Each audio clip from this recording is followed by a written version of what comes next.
細心啊！佢哋會諗到即係呢啲嘅materials啊，或者咧呢啲即係地下啲石啊，令到大家玩得好安全。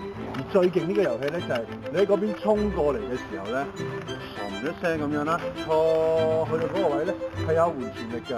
咁即係你騎住呢個位咧，其實係好驚行到嘅。